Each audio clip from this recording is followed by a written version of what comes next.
हम बदला नहीं, बदलाव में यकीन रखते हैं। आज Bharat make in India Pakistan में टेस्टेड और दुनिया में ट्रस्टेड बन चुका है। कांग्रेस के राज में इंदिरा से लेकर मनमोहन तक सिर्फ गरीबी हटाओ के नारे दिए जाते थे कि मोदी सरकार ने 27 करोड़ से ज़्यादा लोगों को गरीबी रेखा से बाहर निकाला है।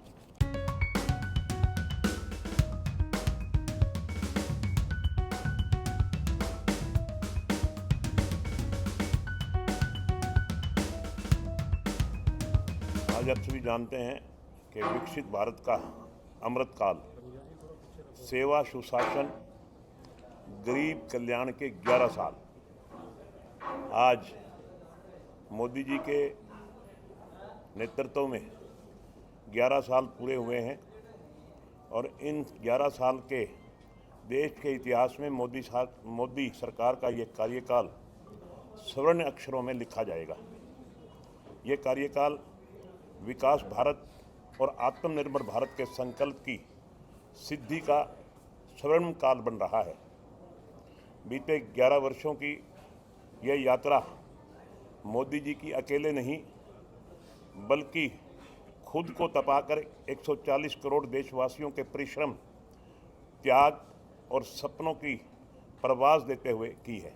आज हमारी सोच, हमारे देशवासियों की सोच बदली है। काम होगा, जरूर होगा, मोदी है तो मुमकिन है। आज हर भारतीय की सोच यहाँ तक पहुँची है। मोदी जी ने इस सब का श्रेय 140 करोड़ जनता को दिया है। हम बदला नहीं, बदलाव में यकीन रखते हैं, क्योंकि ऊंचाइयों पर वही पहुंचते हैं जो बदला नहीं, बदलाव की सोच रखते हैं। आज प्रधानमंत्री श्री नरेंद्र मोदी जी के नेतृत्व में देश सशक्त निर्णय लेने में सक्षम हो रहा है और न्यू नॉर्म्स तय किए जा रहे हैं। अब आतंकवाद जैसे हमले पर हम युद्ध की कार्रवाई का जवाब देते हैं।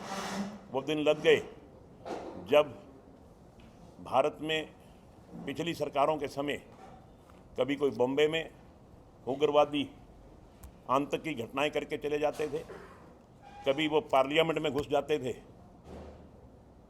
और हमारे देश की सरकारें कोई फैसला नहीं ले पाती थी।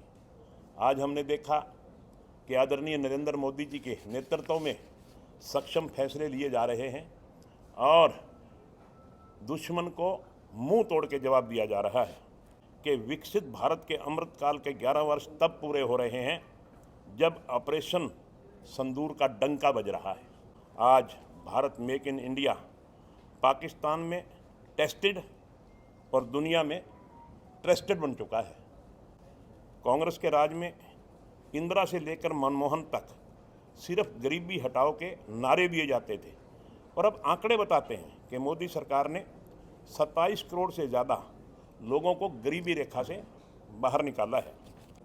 पीएम गरीब कल्याण योजना, स्वच्छ भारत मिशन, उज्ज्वल योजना, पीएम आवास, जल जीवन मिशन, पीएम जन धन योजना, आयुष्मान भारत, पीएम किसान सम्मान निधि आदि अनेक योजनाओं में भारत के गरीबों का कल्याण हो रहा है।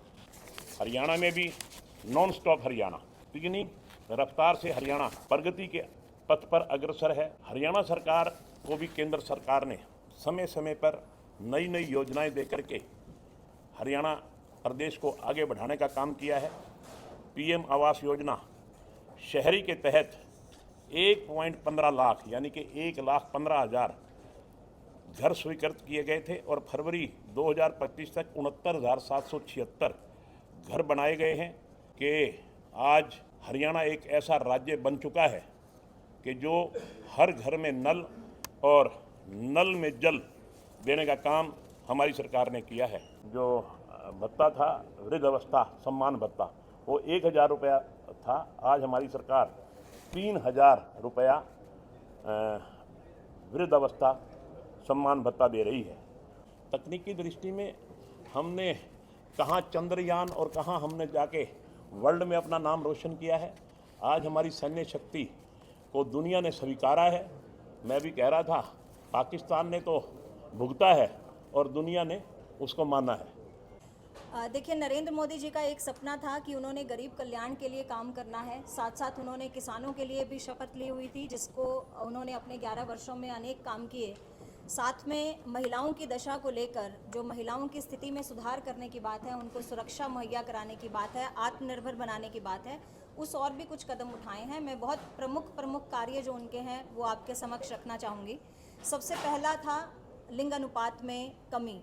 हरियाणा उसमें नंबर 1 था, आप सभी जानते हैं। और जब से 2014 से माननीय नरेंद्र मोदी जी की सरकार आई, तब से लिंग अनुपात के लिए जो विशेषकर काम हुआ, उसमें आज बढ़ोतरी हुई है। और भारत में आज लिंग अनुपात में अगर हम देखते हैं तो महिलाओं की संख्या प्रति 1000 पुरुषों पर 1020 तक भी कहीं कहीं पहुंच चुकी है, जो बहुत ही काबिले तारीफ बात है। सुकन्या योजना की शुरुआत की नरेंद्र मोदी जी ने, जिसके तहत 22 जनवरी 2015 को पानीपत की धरती से इसकी शुरुआत होती है। और इस स्कीम के अंतर्गत 4 करोड़ 20 लाख सुकन्या समृद्धि खाते खोले गए, जिससे जो बच्चियां आज 18 साल की होंगी उनको उसका लाभ जो है, मॉनेटरी लाभ, फाइनेंशियल लाभ जो है वो मिलेगा। मृत्यु दर में महिलाओं की और कन्याओं की मृत्यु दर में आज कमी आई है 2014 से लेकर 2025 तक के सफ़र में।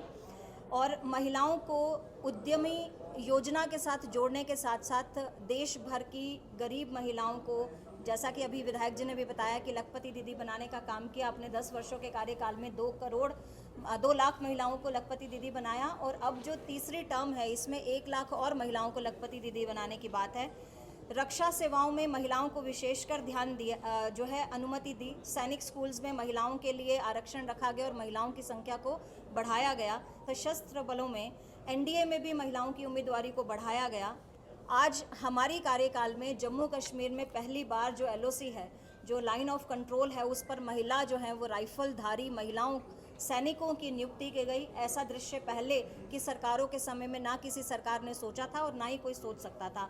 नहीं, ऐसा कुछ नहीं है कि सरल पोर्टल काबू नहीं किया जा रहा। कई प्रकार टेक्निकल काम में दिक्कतें आती हैं, उन दिक्कत में हो सकता है कोई दिक्कत आई हो, नहीं तो कोई विशेष। आज भी दिक्कत चल रही है सर, पिछले कई दिनों से लगातार चल रही है। देखिए, जब भी आप कोई नई तकनीक शुरू करेंगे तो उसमें शुरू में दिक्कतों का सामना करना पड़ता है। आप कोई भी काम करके देख लीजिए, एक बार दिक्कतों का सामना करना पड़ता है। जब वो सारा कुछ लाइन पे आ जाता है तो उसका फ़ायदा भी बहुत ज़्यादा होता है। निश्चित तौर पे उसका फ़ायदा हमारे देश और प्रदेश की जनता को मिलेगा।